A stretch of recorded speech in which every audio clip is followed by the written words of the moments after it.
Hey, yo.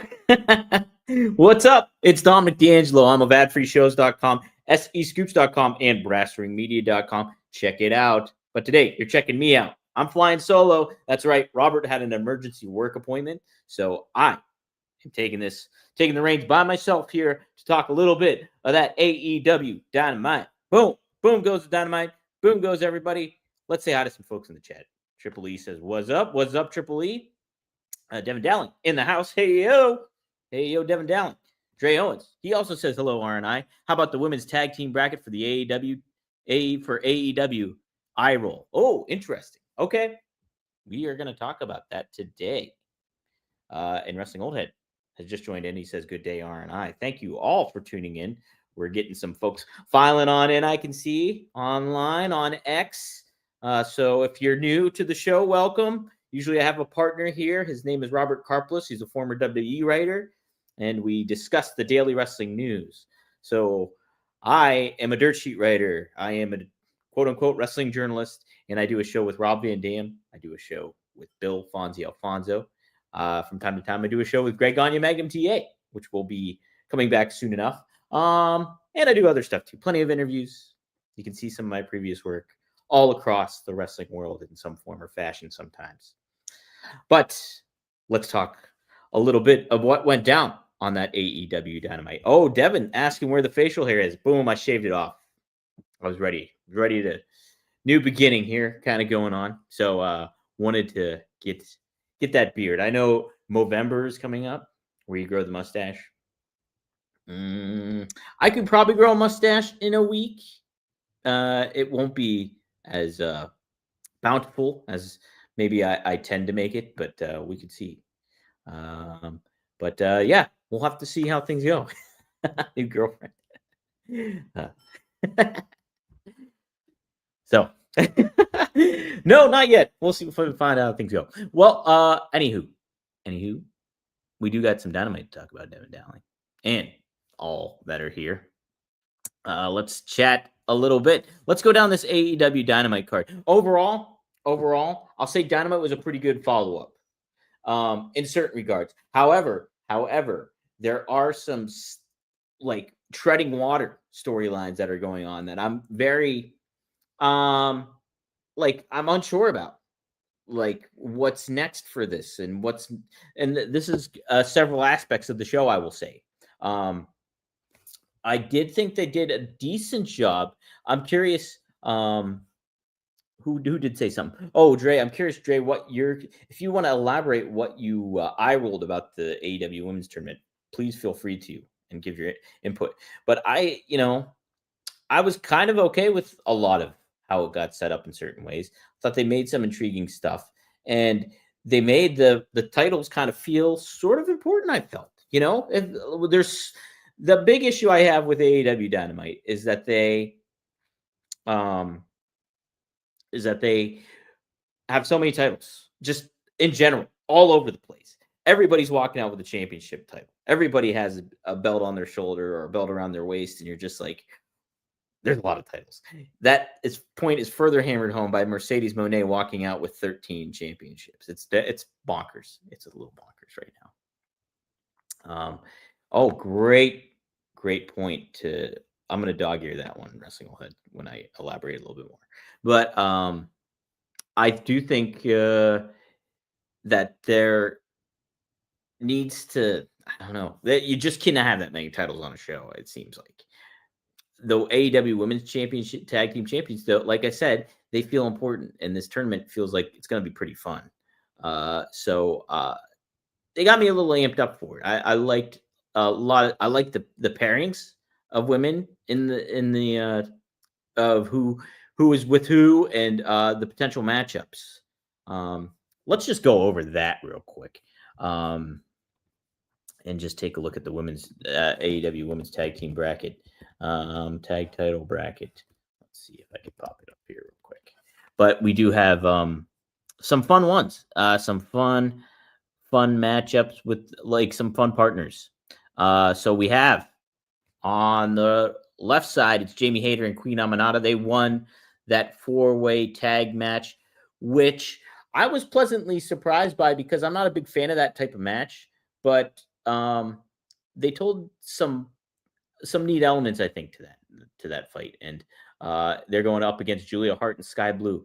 Now, I like Julia Hart and Sky Blue a lot. Like that presentation and entrance, I think this really got me amped up for the match more. Was Julia Hart and Sky Blue's entrance because it's like there's some viability there. Like you can do more with them, and you know, the fact that they were a non-factor in the pinfall and the outcome of the match in general, and Jamie Hayter and Queen Amanada have some beef with these two. Um, I think you can kind of do some fun stuff where these teams ultimately cancel each other out in the grand scheme of it all. So maybe like Hayter and Amanada get the win, and then Julia Hart and Sky Blue later screw them over in the tournament as they advance. And I think that's a good way to kind of continue the feud between these four, and give them a little bit more opportunity. I don't know, to be on television and have a cool storyline cooking. Then we also have Mercedes Monet and Athena unexpectedly tagging up against one of my favorite pairings in Willow Nightingale and Harley Cameron.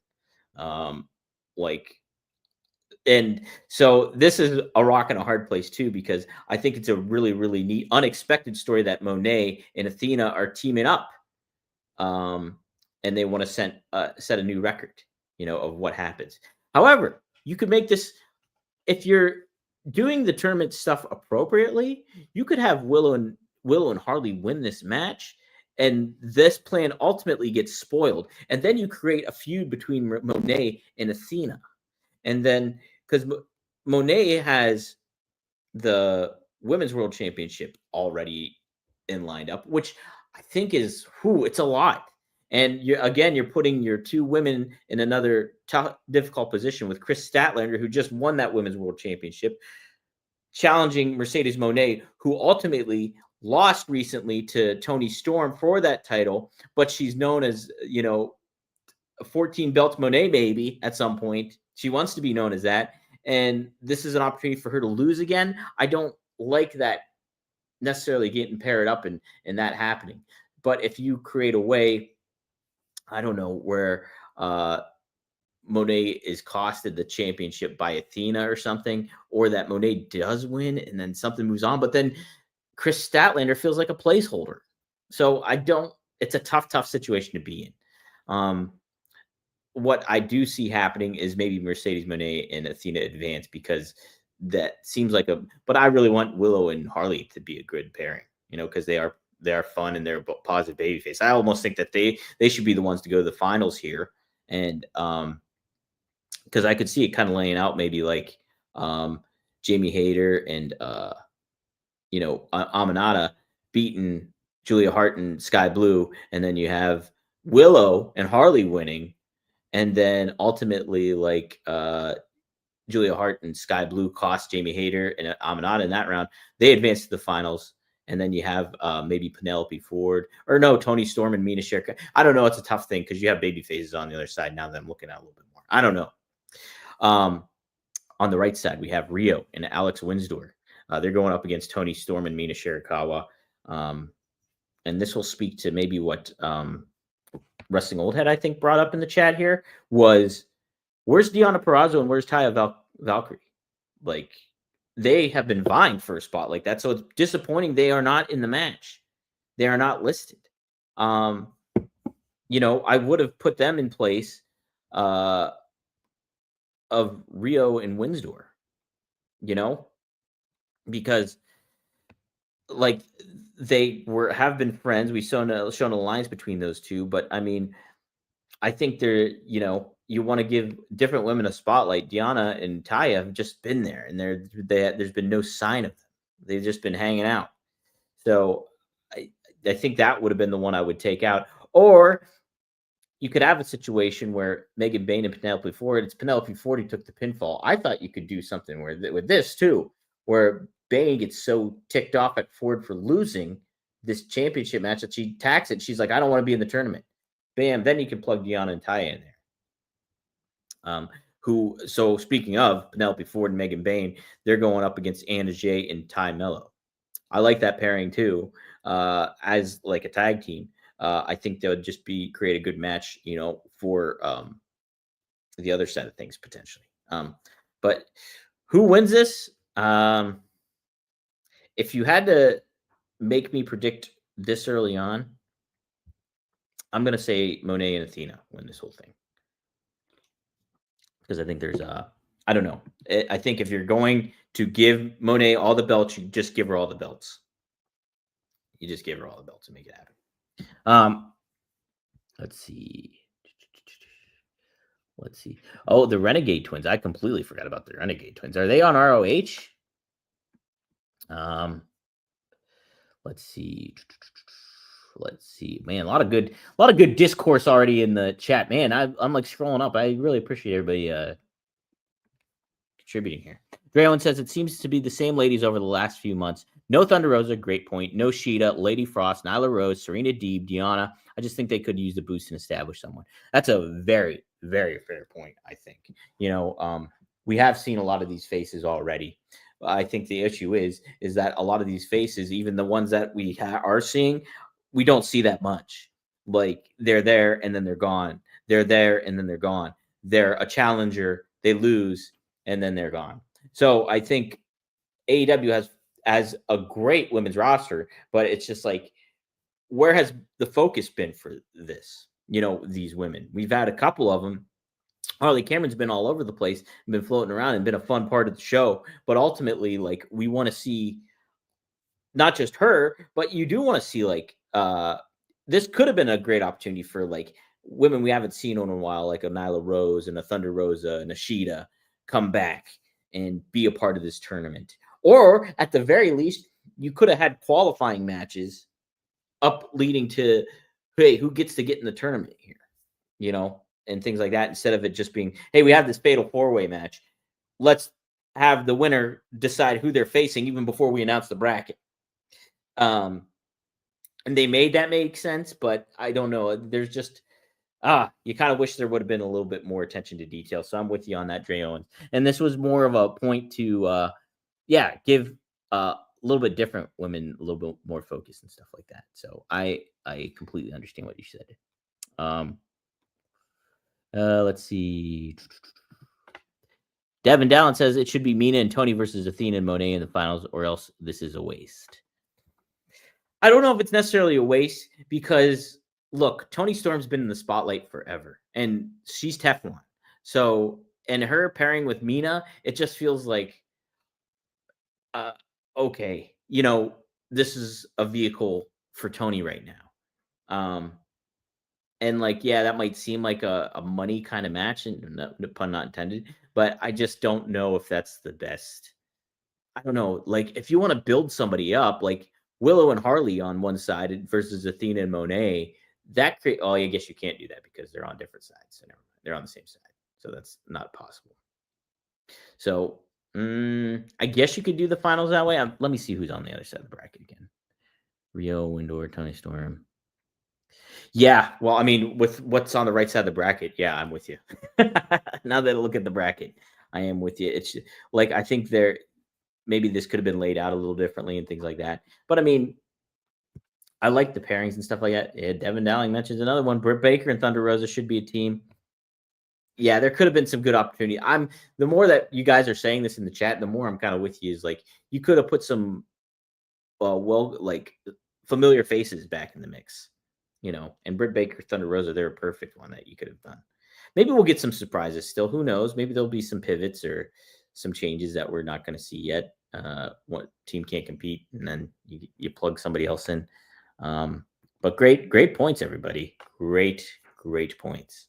Let's continue going over the Dynamite results, though. However, so something that is clearly treading water is, sorry, my phone's vibrating. I'm trying to find a place to put it down.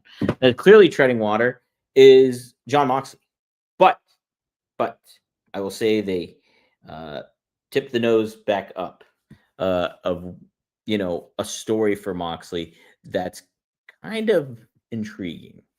So we're so used to Moxley, and Moxley's still trying to keep.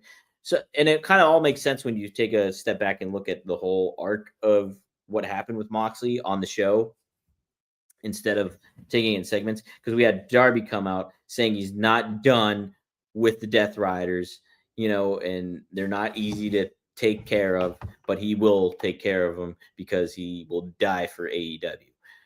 Really, really powerful babyface promo that's short. Like, that's what was good. I like that it was short and he was to the point about it all. But I did have some concern because they need to move this thing along. And that didn't seem like they were moving this thing along when we saw the promo backstage with Moxley at the bathroom sink, kind of saying some stuff where he's like, "You beat me, it's not gonna happen. I know who I am," and all this stuff where we're just like, he's kind of mumbling, kind of hard to hear. Was not very captivated by that, but I became more captivated by the aspect of him versus Kyle O'Reilly, and Kyle O'Reilly not only giving him a run for his money, but ultimately winning the match because John Moxley found himself in a desperate moment where he literally hit the referee and gave Kyle O'Reilly the DQ win. While I'd ultimately have loved to see him just lose straight up to Kyle O'Reilly, Robert is not a fan of Kyle O'Reilly, but I really like Kyle O'Reilly. I think there's some quirky funness to him that could be exploited and taken advantage of a little bit more. And now with this conglomeration that's very much like a Full House kind of faction, there's some opportunity for that. So, yes, I think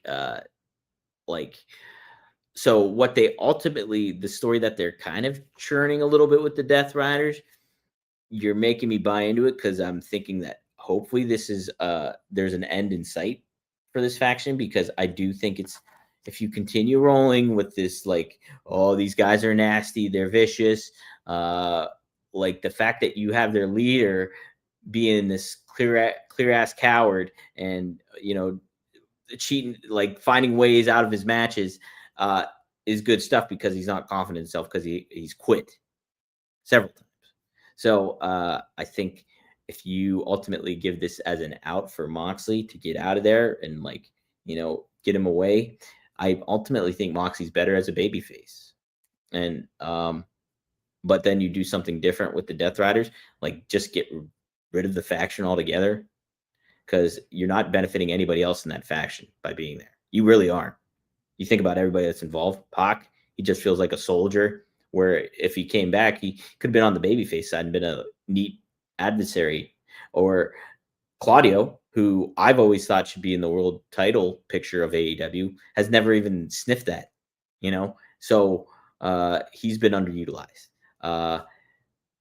Danny Garcia has just been jumping from tag babyface to heel, and after winning the TNT championship, it just doesn't feel important. Wheeler Utah is the fodder for the faction.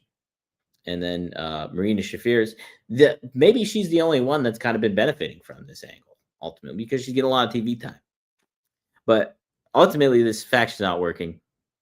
And what I ultimately saw in the grand scheme of Dynamite is maybe there's an end in sight. We'll see. We'll see. I look like a hobo, by the way. How I'm dressed. But okay, let's take a look at some other stuff. Harley Cameron and Britt Baker would have been a hilarious team. Yeah, they would. Yeah, I agree with that. Devin says, I like TJ, I like Hart and Blue, Ford and Bane, but we need more teams. I agree. Devin says, just watched the media scrum yesterday. Renee said Mox was cut up really bad by the shattered fish tank. Geez, I believe it. That's the other thing too. Moxley coming back and wrestling right after a brutal match like that. Darby didn't wrestle. Why was Mox wrestling? I understand you're telling the story and like this kind of thing, but like I would have put more of the story. It was like asking, why? How is Mox cleared to wrestle right now? He should not be wrestling. And like, oh, he's got an axe to grind and he's got something to prove. And then you have him cower out. I guess maybe if you did that, I would buy a little bit more. But it's like that was a brutal match. Like there should not. Like if anybody was like, hey, I want to wrestle again tonight, Darby could have done it, even though he got the crap beat out of him too. I just don't think it would have made sense for either of them to wrestle. Wrestling on his head. John Moxley started the Death Riders as a world beater badass. He's slowly turning into a weasel. Well, see, they angled it for that, but he never ultimately really felt like that. Like they felt like the Riot Squad. almost from the start, where it's just like there was a little intrigue at first because you're like, what's going on with this briefcase? What are their intentions? What does Moxley have planned? Who's going to be a part of like what is their next step? They're just going to run roughshod over everybody, and they really didn't. Like they didn't. So his world beater badass was kind of undercut by their actions. Then they changed the narrative on his character, and suddenly we can't win without the help from his crew. His new theme sounds like the Friends theme. I chuckled. Oh, I think you're thinking of Kyle O'Reilly, right? And the conglomeration. I know. I kind of like that vibe. I like that vibe. Death Riders is the Ravens flock of AEW. That's a great comparison. Yuta, Stevie Richards, and Daniel Garcia's Blue Meanie. How about that? Wow. Friend of the show, Blue Meanie. Robert Dink.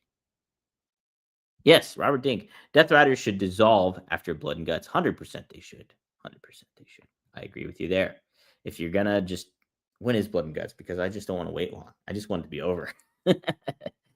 Yeah, you should check out the video, Wrestling Old Head. It's the conglomeration video. It's fun stuff, actually. It is very like 1990s family sitcom kind of going on.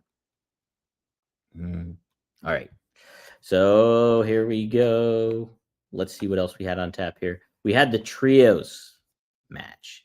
That's what the whole show kicked off with, as a matter of fact, was the Ops, your trios world champions, taking on the Hurt Syndicate. Robert was excited because he thought you could build to a fun faction match like this. But here, they're just giving it to you right, very first thing, right after wrestling is this match, the Ops versus the Hurt Syndicate. And while, yes, the dynamic was fun, the match itself was kind of fun. Again, a treading water angle really occurred at the end here when you have Ricochet hop on the apron, distract MVP. He gets choked out. The submission win goes to my goodness, the Ops. And but we're back with the Demand versus Hurt Syndicate again. And the commentary team indicated that this was not over yet. It should be over. There is no reason to continue this. There is no reason. What should have happened is like Hangman maybe comes out, distracts Joe. They lose the trios championships, and then they go to the Hurt Syndicate. The Hurt Syndicate are your champs. And then maybe think about this. Since there's so many titles, you just get rid of them. I know they were just introduced not that long ago, but you got a lot of championships. And, if you want to make certain championships feel important, like the new AEW Women's Tag Team Championships, maybe get rid of the ones you're not really putting too much of a focus on, which I'll get back to that later. But I did think Joe's promo was really well done and spoke with conviction. And he makes that. I mean, he's just great. I like Joe a lot. Plus, he did the due diligence of putting over Powerhouse Hobbs in that promo, because the biggest victim of this heel turn is Powerhouse Hobbs, because he's been a baby face. He's been a heel so many times, like you can't keep track. And the fact that he takes a moment to kind of put Hobbs over in a humorous way helps out Hobbs as much as you can. And, Hobbs is trying to make the most of it as he can. I feel bad for him because I honestly thought he should be the one to, he should get a world title run here if you build him up right. But he's just been floating in the ether, just like a lot of these talents have.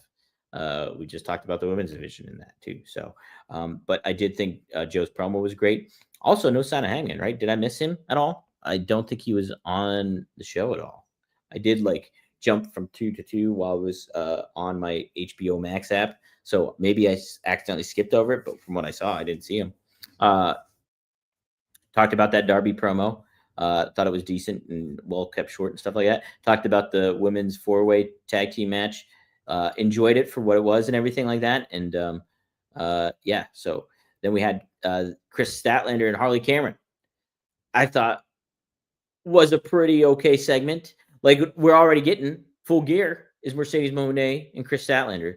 So Chris Statlander putting Mercedes through the cake, not once but twice, and Mercedes just being upset about it makes a lot of sense.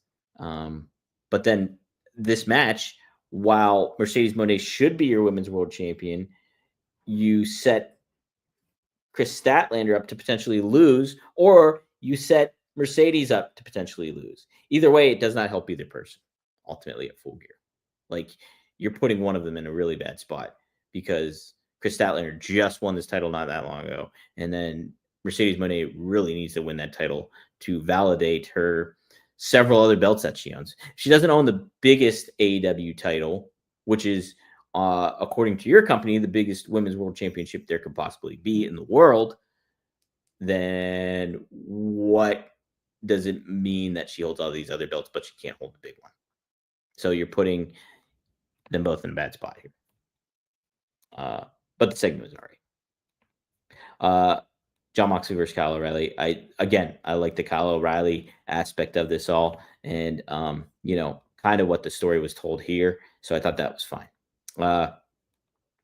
Okay, we had Death Riders. Mark Briscoe, Orange Cassidy, and Roderick Strong. Again, I like that the Death Riders lost because I hope this is a sign of things to come. But yeah, and then we just get a cluster of people. Kyle O'Reilly comes back out. We get Tomohiro Ishii mixing it up after the fact. So I did like it to that extent that, I love Orange Cassidy. I like Mark Briscoe. Roderick Strong, kind of as this reluctant friend, is okay for what it is, I think. But yeah, I think this really, though, speaks to how further irrelevant this Death Riders thing is getting. It just does not feel important. And, I want the dissension in the ranks to happen. I want this thing to ultimately break apart. Okay, speaking of treading water, we have Kyle Fletcher come out, your TNT champion, and brag that he, beat Mark Briscoe. Right now, if you're keeping score, it's 3-2 out of the 5 matches that they had, with Kyle Fletcher winning. So he says he's affirmatively done with Mark Briscoe.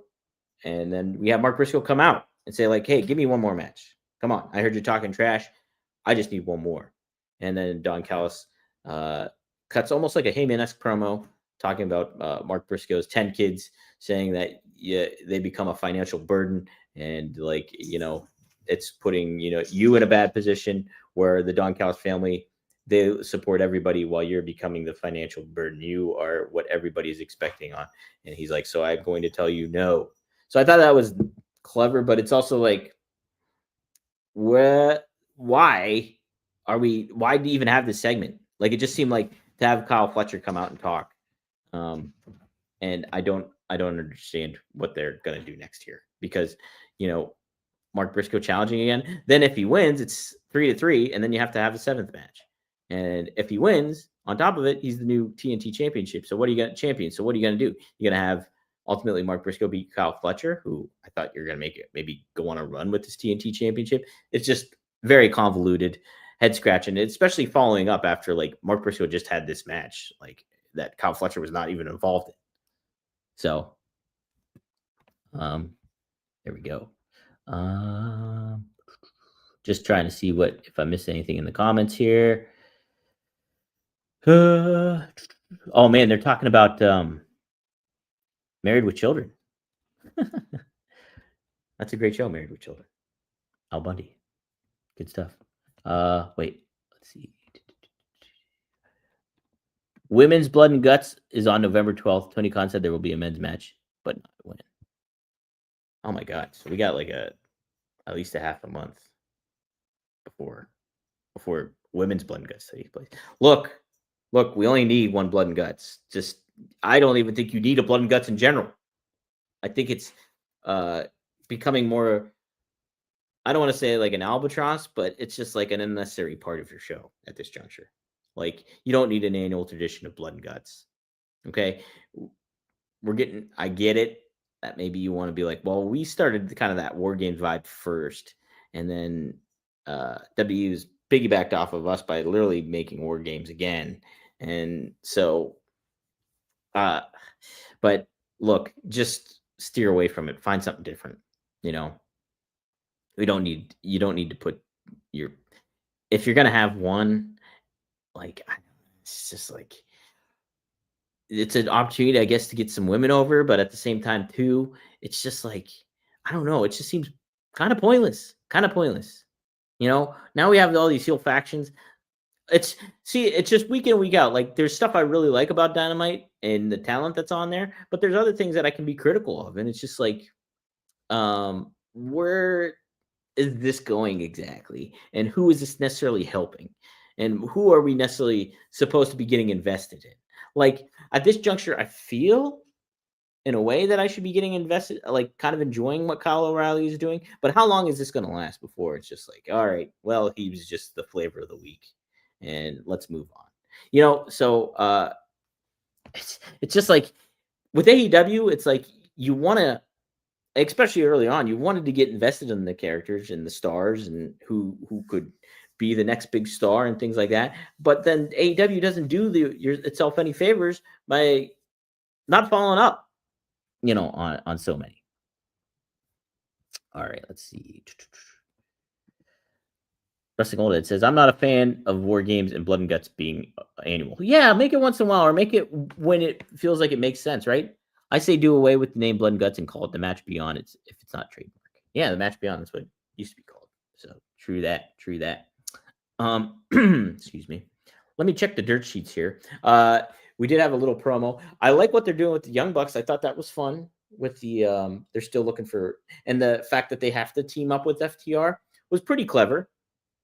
So, like, we're getting Jurassic Express. Who are they teaming up with, Jurassic Express, in that four-person tag? I can't remember who it is. If somebody can, Jet Speed. That's who it is. Jet Speed. So it's Jet Speed, and we get a Tony Khan appearance actually on the show too. But yeah, that's happening on Collision, and Collision is not a show that gets tuned into. I know they're trying to do their best to get people to watch it, but it just at this juncture just feels like a huge afterthought, where it's just like I don't need to tune in to necessarily find out what's going on. But I mean, heck, that is quite the match, the Young Bucks and FTR teaming up. But am I gonna necessarily try to go out of my way to watch it? It's gonna be tough. I mean, I could tune in on HBO Max, but it's the weekend. There's a lot of factors going on. I don't watch SmackDown on Fridays, half the time. So it's just like I catch up later on. So that's the thing. Shocked TK wasn't at Gorilla during the show. Hey, guess who is here? Is my cat Razor. Can you come over here, Razor? Too apprehensive? He's too camera shy right now. But yes, Razor's in the background, right? He's literally right behind the computer here. All right. Let's take a quick look at the dirt sheets before we close on out here, and see if anything is cooking here that I have missed.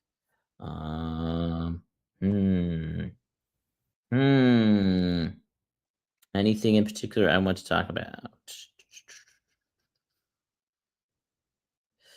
I'm not really seeing anything. Let's see. Guess Jelly Roll was the guest of Chris Van Vliet. That's a pretty intriguing guest. How about that? Razor is literally pawing at my banana cream soda that I have. Here's the fun story real quick about the banana cream soda, everybody. So I had a dream 2 nights ago that Troy Aikman, former Dallas Cowboys quarterback and current color commentator for ABC's Monday Night Football, me and him were in a forest, and I was drinking some kind of soda here. He's like, hey, you got to try this banana soda. He's like, try it. He gives it to me, and I was drinking it. Not a fan of banana stuff, but I knew we had a banana soda at Whole Foods, and so I got the banana soda, and I'm like, maybe that was a sign that I should drink banana soda. So that's why I'm drinking that. Razor almost knocked it over. Let's see. Killer Cross dropped another documentary in his series, and Darby Allin was in it. Yeah, I saw that Killer Cross had a documentary drop going on. I think it was during Dynamite, was it not? Let's see what he had to say, because I think he said that he got worked. He thinks he got worked by WWE. So let me see what he says here. Killer Cross says he was the one getting work. Speaking on his One Big Work documentary, Cross stated it was all work, but not how fans believed. Is this all a big work? Is that what you're asking me? Is this a work? Is this big, elaborate, intricate work where I come back and say surprise? The answer to that question is, in a sense, yes, this was all one big work. Worst part about it, though, is that it's not the work everybody thought it was because I was the one getting worked. So, yeah, I mean, from how it seemed, everybody was curious. Hey, is this all big work and is Cross really in cahoots with WWE and coming back? And will he be, a big star in WWE? Will they re-sign him?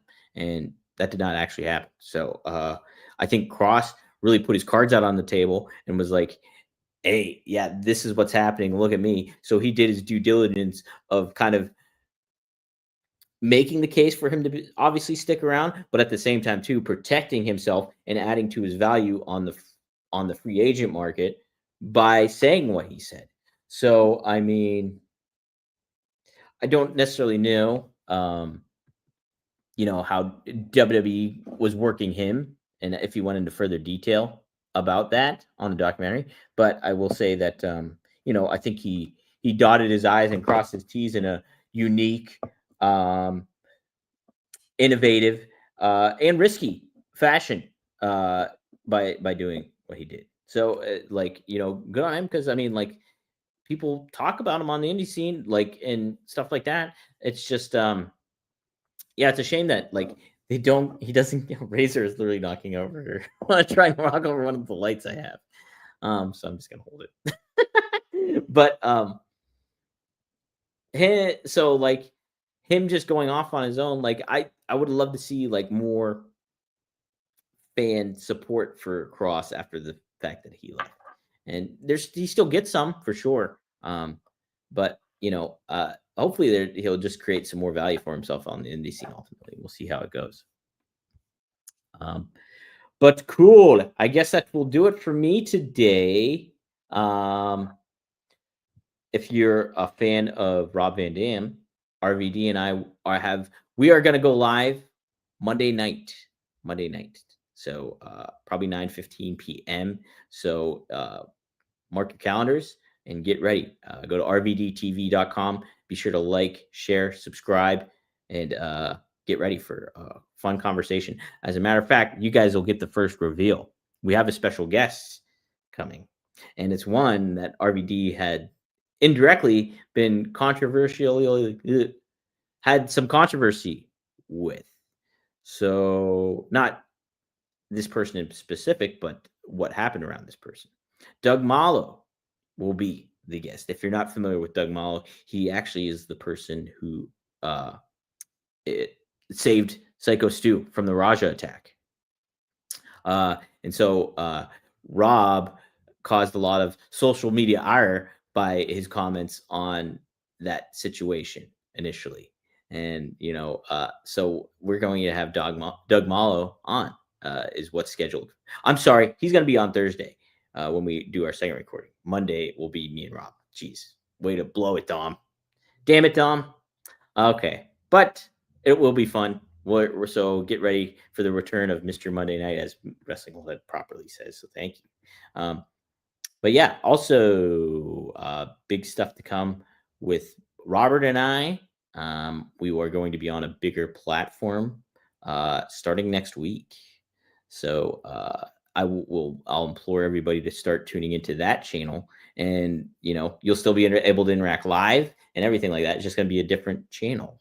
We're still going to be on ad free shows and still part of all that ecoscape, but just another platform that we're trying to really kind of cultivate and feel like a big deal because it helps us out. It helps us out. It will ultimately help Robert and I out. So stay tuned for that. That will be happening. I'll probably do the announcement with Robert tomorrow about that. So gives you some extra incentive to tune in tomorrow. But like you do every Monday through Friday at 12 p.m. Eastern Standard Time, you can catch us at WD Creative _ish X account, at the Dominic D'Angelo X account, at the SC Scoops X account, at Oh You Didn't Know YouTube, at Free Shows YouTube, and at Rumor and Innuendo YouTube. So on behalf of Robert, who is not here, on behalf of Razor, who is sitting behind my computer right now, Best of luck in your future endeavors, and we'll keep the light on for you. See ya.